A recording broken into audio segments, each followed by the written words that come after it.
Hi, everybody. I'm Angela Hughes, a luxury travel entrepreneur, and welcome today to my Facebook Live with one of my favorite people, Dori Saltzman, who is everything copywriting. And I have tapped into her amazing resources to improve my own copy on my own websites. And so I definitely think that we needed to bring her on to the program to tell us everything that we don't know about if we flunked English like I did. Okay, so Dori, introduce yourself, please. Hi, my name is Dori Saltzman. I am the solopreneur behind Copy by Dori, and I do copy and content writing with a specialty in travel-related businesses. And I'll tell you why probably in a moment, but that's who I am. Okay, Dori, you've spent a lot of time writing for like cruise critics and different travel magazines. What are some of the biggest mistakes advisors are making right now? So first I'll give you a little bit of background about me. So I have a 15-year history in the travel industry, having written primarily for Travel Trades, and then in the past 8 years for cruisecritic.com. So a deep understanding of the travel industry and travel advisors in particular. I started copywriting in May when, like a lot of other people in the travel industry, I got laid off from Cruise Critic. And can I stop you right there, because some people might not even know how to define copywriting. So can you just give us a brief definition on that for one here today? Sure. So copywriting, so there's two different kinds of writing. There's copywriting, there's actually three different, but what I'm talking about today, the two main ones are copy and content. And content writing is when you educate people, when you entertain people, and copywriting is specifically written to get people to take an action. Okay. It's written to compel people or inspire people to buy something or sign up for something, but you're moving them towards a purchase. So it's much more specific. I like to think of it as a puzzle where you really have to be very specific with the word choices and the information you present because you want them to do something. So that's what copywriting is. Okay. Yeah. Okay, so back to your history for a minute. So I started copywriting in May when I had to figure out, as a writer, what do I do? And so I started copywriting, and I can tell you that the most common mistakes I see, and this is not just for travel in the travel community, but for businesses in general, there are two things. One is forgetting that when you're putting your website out there or you're sending emails, that you're writing for somebody that you want to get them to do something. So what you're trying to do is talk to somebody else and not about yourself, but convince them to do something. So people often make the mistake of talking more about themselves and, here's what I do and here's what I offer, rather than here's what I can do for you. Here's what we have for you. Here's why it's the right choice for you. So one of the main mistakes people make is really not making it you-centric, and in that they're not putting the customer first and giving them a reason to be on the website, to keep reading, to contact. So that's really one of the main problems that I see with travel advisors. Another one is not differentiating themselves. You go onto a lot of travel websites and there's lots of pretty pictures of all sorts of destinations and cruise ships. But there's not a lot to say, well, why am I, or why is this particular travel agent the right person for you? So you also have to talk, and where I did talk just about, it's not all about you. You can talk about yourself while also being you-centric. So the reason that I'll give you an example. The reason that I'm the right copywriter to work with travel agents is because I have a history in travel. So I understand what you're going through. I understand what your needs are. I understand what your clients are looking for because I've written for consumers before. So I understand a consumer traveler's needs. That's what makes me good for you. So the way that I said that is that, yes, I talked about what I do, but I also said why it's important to you. And travel advisors need to be able to do the same thing. Yeah. So one of the things I'm taking away from that is talk about yourself a lot, but solve a problem for the consumer. Right. And when you talk about yourself, make sure that you word it in ways that you're making it clear that you're really talking about the client. So if you have, let's say, if you have a background where, you're a specialist in, if you're a specialist in Pinot cruises, and you've taken every Pinot cruise class, and you're an expert in Pinot cruising, you don't want to just say on your website, I'm a master level cruise seller for Pinot, or I have taken you want to say, because I have such an expertise in Pinot, I can make sure that you pick the right Pinot cruise, that you have the right itinerary, that I can get you in the right cabin. So that you're taking the fact that you have this expertise and you're showing how it makes the experience better for the client. So it's not just, I have this experience or I have this expertise. It's how I use this expertise to help you. Let's do one more. Let's have like another case study here. If someone, because this is a luxury travel university, wants to present themselves as more of a luxury travel advisor, how could they nail that on their website? Okay, so I think that one of the first things that people, when they're creating a website to attract luxury clients, is they have to remember that luxury clients aren't coming to them just for the travel. Because if they were coming to them just for the travel, they could really go to anybody else. They're coming to them for the experience that they're going to have with a luxury travel advisor. Right. So I love that. Yeah, they're coming to you for more than what they bargained for. They're not just coming to get the trip. They're coming for the whole experience of working. Exactly. So you have to think, so one of the things that a luxury travel advisor has to think is, okay, so what is it that my client wants from me? Probably they want to never have to worry about the trip.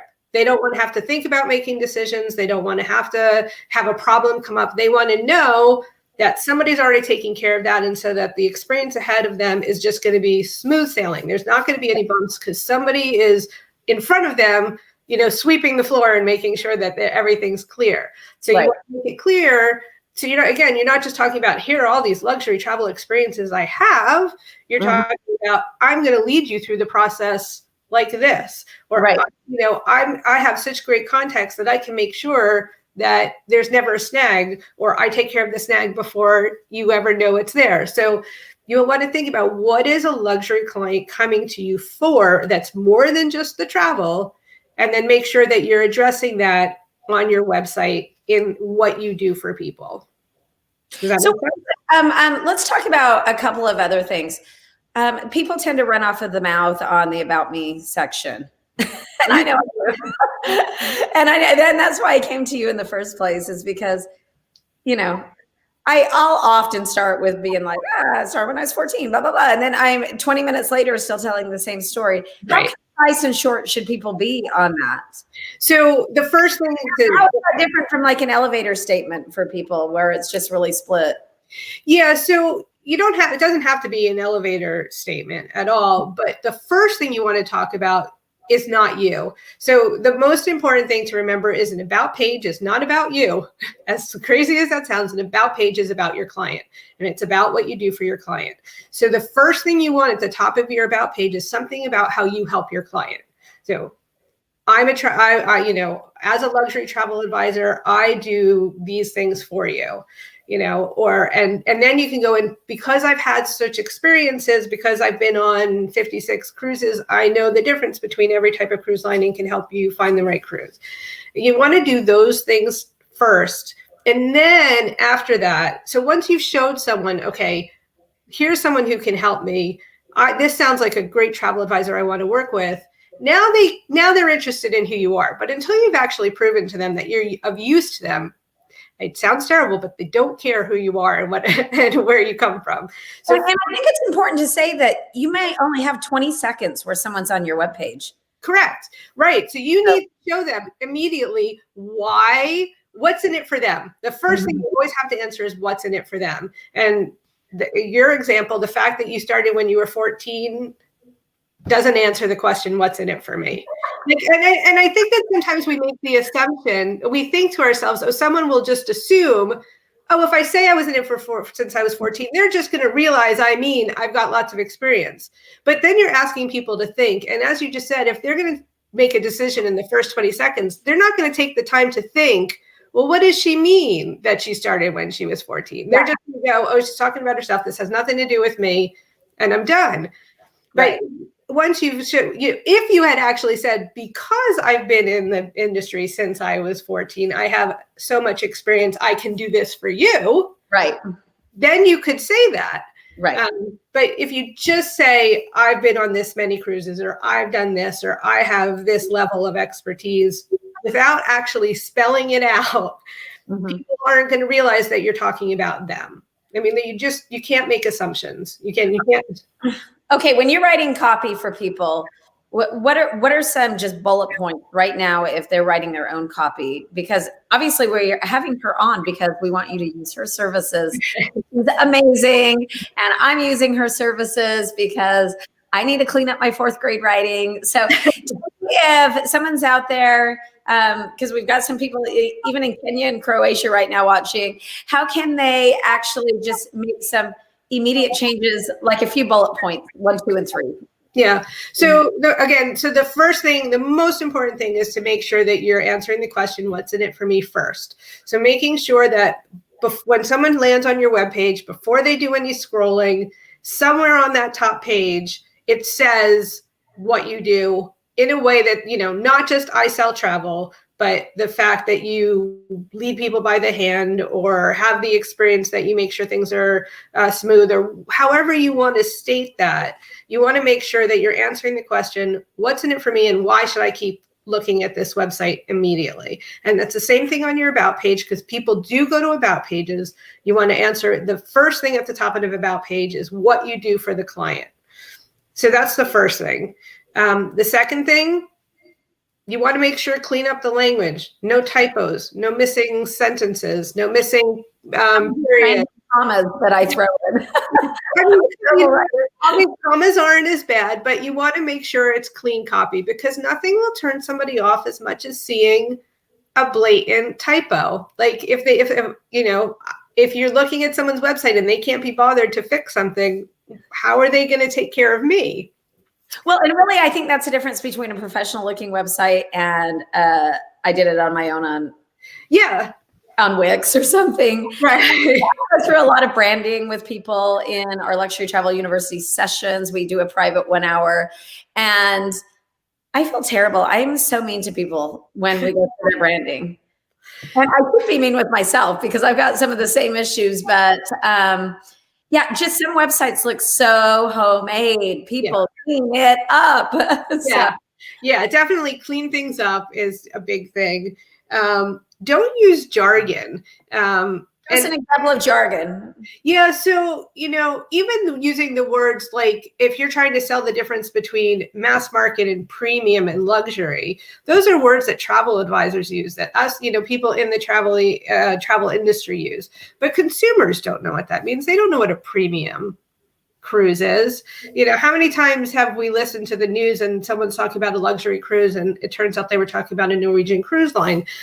People don't understand what those words mean. So talk more about the type of experience that someone is going to get on a cruise rather than calling it a premium line. Maybe talk about that with consortias. We'll see like Virtuoso, and a consumer really doesn't know what no idea. Yeah, or travel leaders, And absolutely. I mean, even the fact that I came from a trade background, sometimes I'd be talking with other consumer travel writers, so people who knew about the cruise industry, and I might say something like, "Oh, well, that part, that's part of a consortia," and they would look at me like, "What's a consortia?" Our own advisors know what a consortia is. It is. We are, and every industry has their own set of jargon, right? Difficult to navigate through. So, okay. So one of your bullet points here is stay away from jargon. What else do you have for us? So other things that people should do are make sure that you have one call to action that's prominent. Now, I know that a lot of people want people to sign up for a newsletter or something, and that is super important. So you do want to have that on the page, but you don't want to have like, call me sign up for my newsletter, watch my video, all right there on the page, because people aren't going to know what you actually want them to do or what they should do. So what's the thing you want someone to do the most when they come to your website? Have that be your primary button. So really, you should only, even in a newsletter, maybe have 1 to 2 call to actions. In a newsletter, you should really only have 1. Yeah, and this is a good parenting tip too. Why your kids don't do, why your kids don't do what you ask them, because you're like, oh, you take out the garbage, make your bed, do this, and well, what do I do first? Yeah. This is a parenting lesson now too. Okay, so 1 call to action. I'm guilty. I've done 3 or 4 in that. Yeah, I mean, and that is something I see a lot on websites, is that people, because we have, there's so much information, I have so much great stuff, let me throw it all at you, and you'll figure out what you want to do. But people get paralyzed by too much choice, and they don't know what to do. They don't know what you want them to do. They don't know what's right for them. So you need to lead them through a process. So if the most important thing is that you want them to call you, have that be the primary call to action. If perhaps you know that people, and it's true, people a lot of times come to a travel website, they're not actually ready to purchase yet, make the sign up for my newsletter the top CTA, because then you'll have a chance to create the relationship and tell them a little bit about yourself and how you do things, and then they'll be ready to buy from you. But whatever it is, make sure that you're not overwhelming them with lots and lots of choices. And lead magnets. Let's go to lead magnets for a minute. And can you define a lead magnet for somebody and how that helps or doesn't help? So I do a lot of lead magnets, and then I unsubscribe from the newsletter sometimes. Right. So. Well, that means that, I think that means that someone hasn't done a good job with their newsletter. Yeah. Unless you're just subscribing without ever taking a look at the first newsletter. Yeah, I think what happens is the content that follows is not terrific. And so you're like, oh, it was enough to pull me in, but now I'm uninterested. Right. So. Right. Yeah. And that's a whole different problem. But so a lead magnet is a freebie that you give someone in return for them signing up for a newsletter, let's say. Right. And lead magnets can be all kinds of things. As a travel advisor, it could be a discount off if you want, or it could be, if they book with you, or it could be a packing list. Here are my top 10 must-have packing items for any destination you go to, or here are the top 5 apps to download on your phone before leaving the country. So a lead magnet is something of value that you are giving to someone because you're asking them to give you their email address, which not everybody wants to throw around their email address.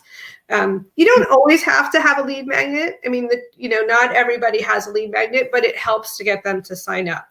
Now, for what you were saying, people, sign up for the lead magnet. You want to follow that up with a nurture sequence of emails. So one of the worst things you can do is send them the lead magnet and then ghost them. They never hear from you again. Because then eventually, maybe 5 months down the line, you decide to send them an email. Who is this? I don't remember signing up for this. So you want so you want to make sure that you have 5, 6, 7 or more emails already written that are sent out to them over a period of time to just get them to know you. And remember that there's the know, like, and trust factor with all sales. And that's what email newsletters do. Yeah. So you want to make them compelling, or as like you said, you'll go, if all you're doing is just sending them, every week, here's, my 5 top, 5 deals, Talk about the newsletter for a minute, because that's where a lot of advisors have been trying to up their game during the break. Tell me, what are some hot things that if somebody hired you to write their content for their newsletter, what would you be focusing on? So, well, right now, one of the things I would be focusing on would be keeping my readers engaged with me. So, asking them. A great idea I think that people could try right now is asking your past clients, to send you examples of their favorite moments from some of the trips they've taken that you booked for them. And then you could do, so you send out an email where you talk about we've had these, the first email would be, we've all had great trips together. Here are some of my favorite memories. Send me your memories. And then another email could be, here are some of the memories people have had having booked with me. You could talk about things to keep in mind in terms of why you can help them through the process. The fact that you're keeping up to date on COVID protocols, or that you're, reading the CDC's latest things. And so that when travel starts up again, you'll be able to advise them better than, than the news or whatever. I hate the COVID thing so much, but now people are so confused about what the ins and the outs are for each destination. Now's the time to maybe start putting that in, because people are getting antsy and right. And I mean, you want to, again, one of the things you want to do in not every single email, but in a lot of emails is again, I go back to what are the problems that you're solving for your client? So again, if all people cared about was buying travel, we could all go onto Expedia and buy travel, but that's not necessarily what people care about when they come to a travel advisor.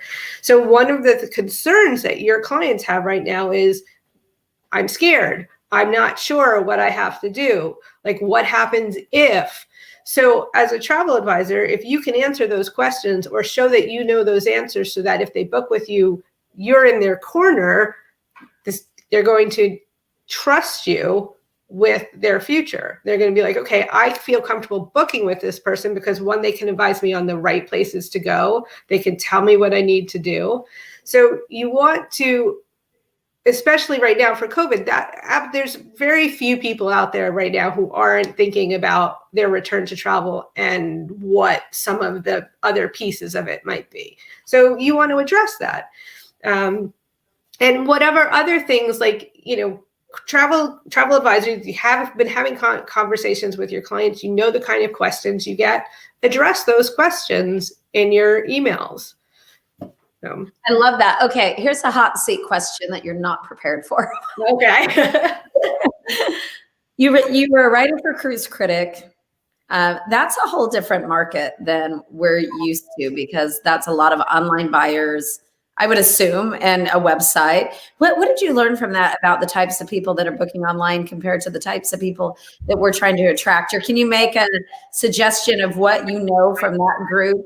Because yeah, so interestingly enough, I would say, and I don't know the specifics, but I would say probably about 3/4 of the people who read Cruise Critic. So there are two pieces of Cruise Critic. One was the forums and the boards where people responded to people's questions. And then there was the editorial side, which was what I worked on, which was where we wrote articles about planning for cruises and how to cruise and things to keep in mind. About 3/4 of the people who read the editorial part of Cruise Critic book with travel advisors. 3/4. Wow. Okay. That's not an exact number, but a much larger number than you would think are booking with travel advisors. But they may like to do some of their own research, but they're booking with travel advisors. And also what we found was a lot of people who were reading the editorial were people who had already booked their cruises. So they book with a cruise advisor, and now they're coming to us because they're working on the planning. A lot of it was, where do I go in various places? What do I need to bring with me? And so those types of questions are the same types of things, same type of information that travel advisors can provide. So if you know that you, or if you have, let's say you want to sell a particular itinerary, like you're super passionate about itinerary, and so you want to push a particular itinerary, talk about those destinations in an email. Talk about some of the off the beaten path experiences they can have, or just cool experiences they can have. Or if you happen to have sort of insider information and can arrange like the local visit type things, talk about those. So what we found at Cruise Critic was that people came to us for planning. For planning after they'd already booked, they came to us for the planning for, what do I do in this location? What do I do on the cruise ship? How do anything free was always a biggie, even for people who book with travel agents. What can I do for free on the cruise ship? Now that might not be as much for luxury cruise ships where a lot of stuff is included, but they may still want to know what the activities are on board. So have some of that be in your newsletters. cover that type of information because that's what people are interested in. You know what's interesting about this is and what my takeaway from this is if somebody is feeling like they've got to go out and find that information, that means we haven't done our job. Because you're saying 3/4 of those people have booked with an advisor, but now they're going online to figure out all the pieces that they didn't get the information on. That disturbs me when I really think about it. Yeah, I mean, I'll be honest. When I book all my travel with a travel advisor, I have a travel advisor, and for the most part, once I've booked the experience, I mean, he's not reaching out to me saying, "Hey, you're going to be in this port. Here are the 5 things you should do," or "Here's a restaurant I love," or something. And I can't speak to every travel advisor, but I'd be willing to bet that a lot of travel advisors aren't doing that sort of thing, or haven't, even if a travel advisor has a blog on their website where they've talked about that, then all they have to do is say, "Hey, I've written these articles, go check it out on my website." Which, by the way, blogs are great for SEO to drive traffic to your website. That's a whole I just want to follow up with one more thing, just on what you're saying is like, this is an area that advisors can really bring more value than to your client, is just funneling over. And you can have those scripts already pre-written and ready and made for a lot of places. And so it's just going to automate out to them, I think, is what my takeaway is from this. And you don't want to send your client out to a website to find the information. Let's go to blogging. Is blogging dead? Blogging is not dead. No, blogging is absolutely not dead. Blogging is an incredibly valuable piece of an asset to have on your website for a lot of reasons. And I'm talking about value-driven blogs. So I'm not talking about, What's the difference between a value-driven blog? Again, this is 101 right today at the Luxury Travel University, 101. Right. So a value-driven blog is information that is an article. It's really just like an article that I wrote on Cruise Critic. It's an article that's giving somebody information that they can use at some point in their journey.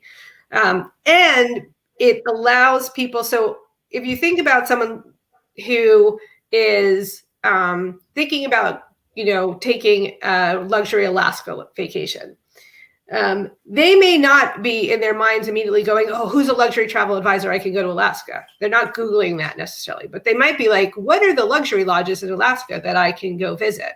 Now, if you've written a blog post about that, guess what? They're going to find that blog post and they're going to end up on your website. And suddenly it's like, "Oh, look, there's a travel advisor who could sell this to me and get it and plan this." So no, blogging isn't dead. Blogging is a way of providing information and attracting people to you to show your expertise.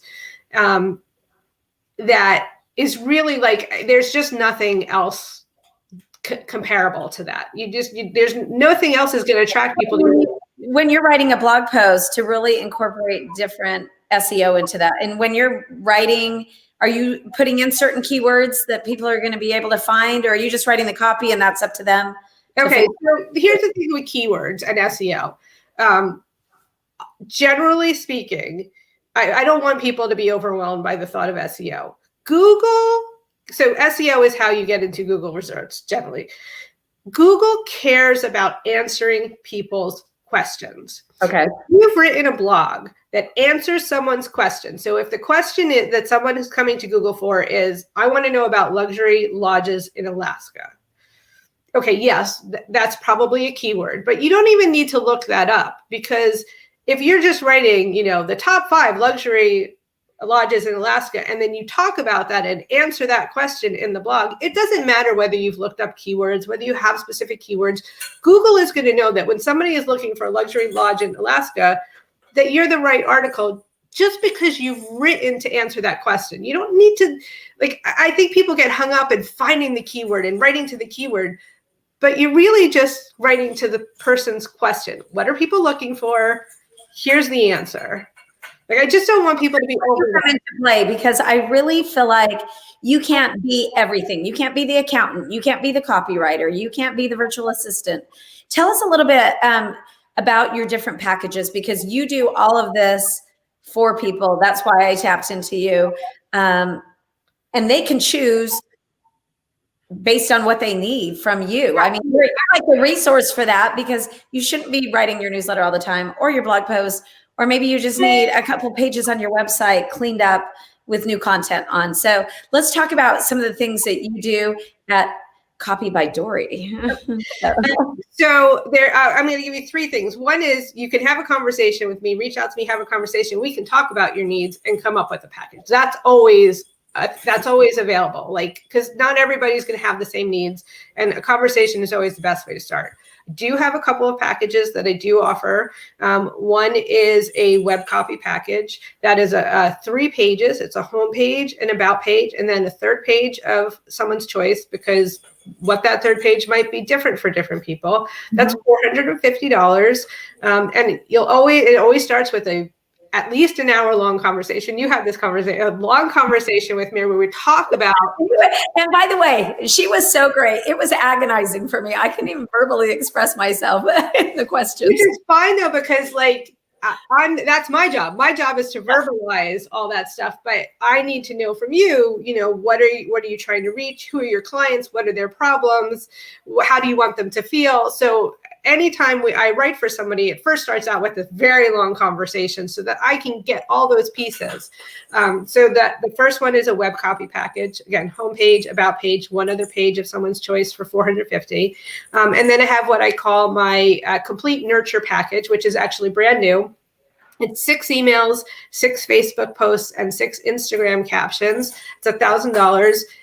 You can choose to use the emails however you want. If you want to have it be like the welcome email sequence that you would have after someone has signed up for your email, you can do that. If you've already got that, but you need 6 emails to last you through the next 6 months, it can be that as well. And in which case we'll do some content planning together. And then you don't have to worry for the next 6 months because you know that you've got an email going out. So those are my the two main packages that I have. Yeah. And you can do anything though. Let's say you just want, blog posts written. You would definitely be game on that and could definitely be a blog post writer. Or if you need a certain page that she hasn't recommended, you could do. Or maybe you need a quick bio because you're on a speaking thing a lot and need something to submit to people. I've paid for the bio before for people to use. Okay, so we only have a couple more minutes. Where do people go from here?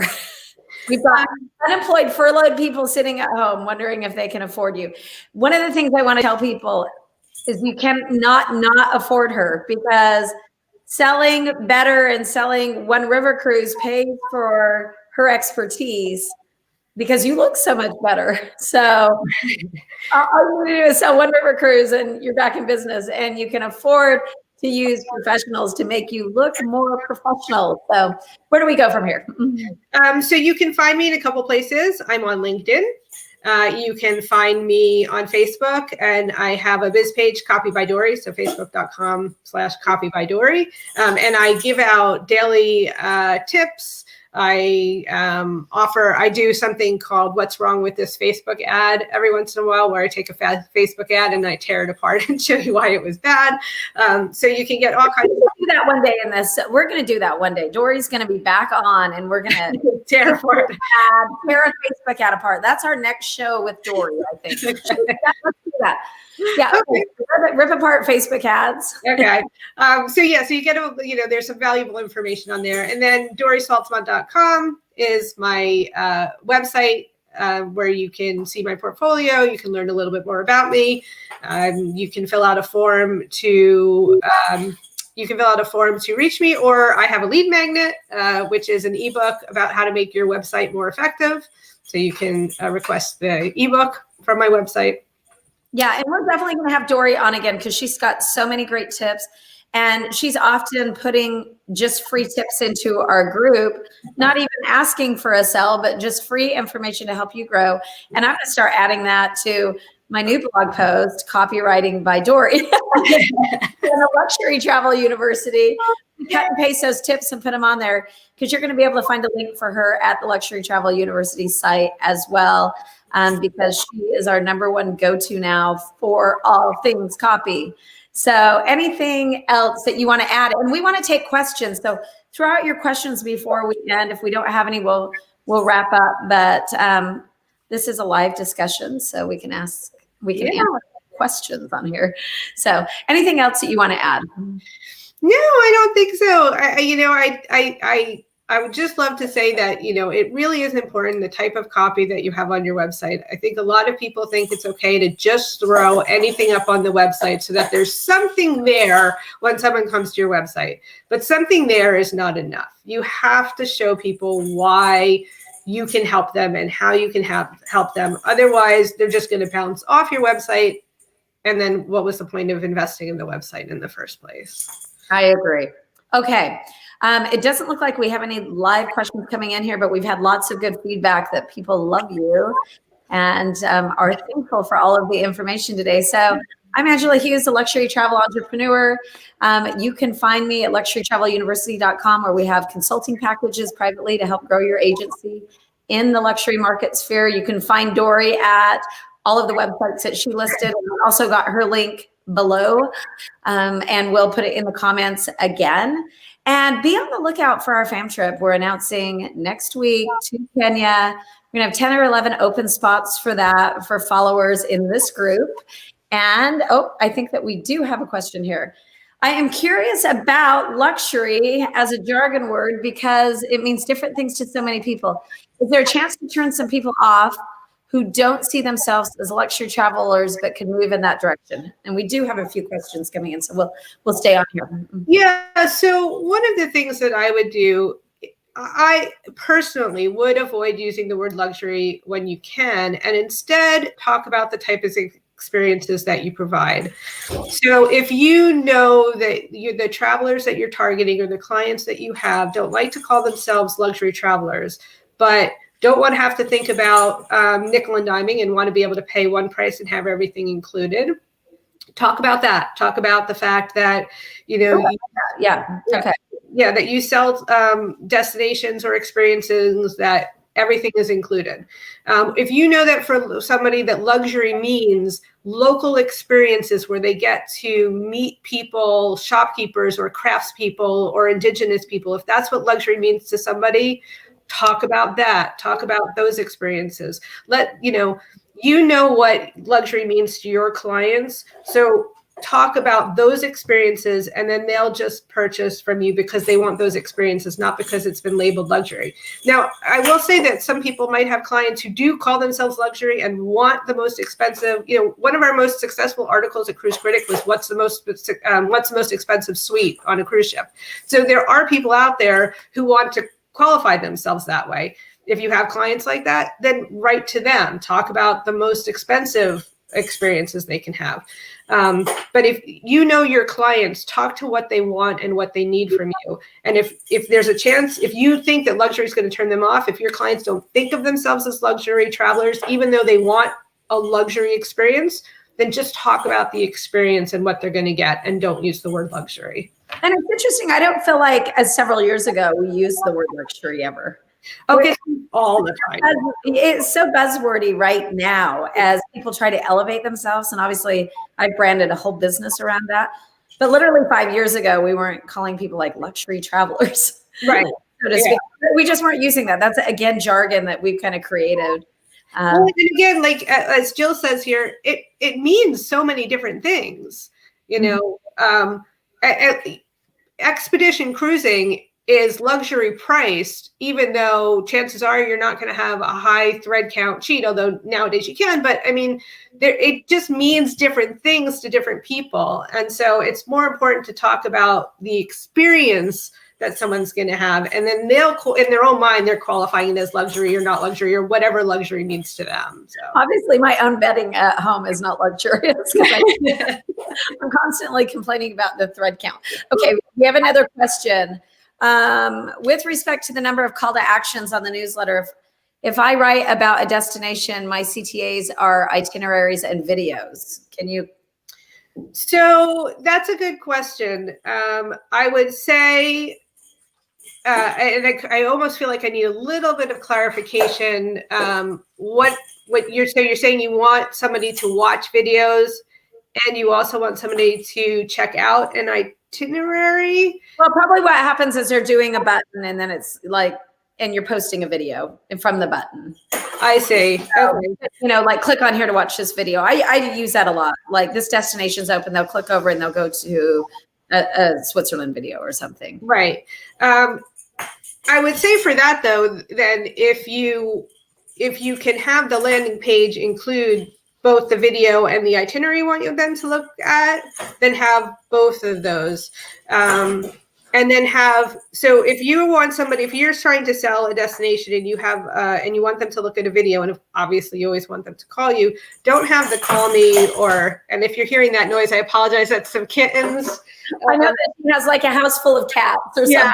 Like, we just rescued 2 kittens, and so they're playing. I apologize for that. But if you want someone to look at videos and then, you know, call you after the fact, don't put the call me on the newsletter.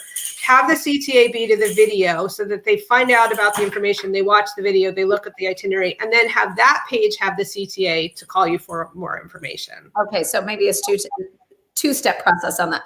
Okay, one more person is asking, can you one more time define the definition of luxury travel? May or may not have jumped on late. So. I mean, I think everybody answers that question differently. I can tell you what my definition of luxury travel is not. My definition of luxury travel does not have anything to do with thread count or fine china or a lobster dinner. My definition of luxury travel, for me, because I particularly like expedition, is being able to really get deep into a place and have all kinds of experiences that are included. I don't want to be nickel and dimed and have to figure out, can I afford this hike, or can I afford that snorkel, or can I afford, this glacier, or whatever. So for me, that does include, it is inclusive. But there are definitely other people for whom luxury travel, exactly, Diane said, it's all about, other people. It is going to be about mingling with other people just like them. It's going to be about dressing up really nicely for dinner and having that steak and lobster dinner. It's going to be about the thread count. So luxury means different things to different people. And you need to figure out what your clients care about and then market the experiences that you have in a way that will resonate with them. And you don't have to use the word luxury. You just have to make it resonate with them.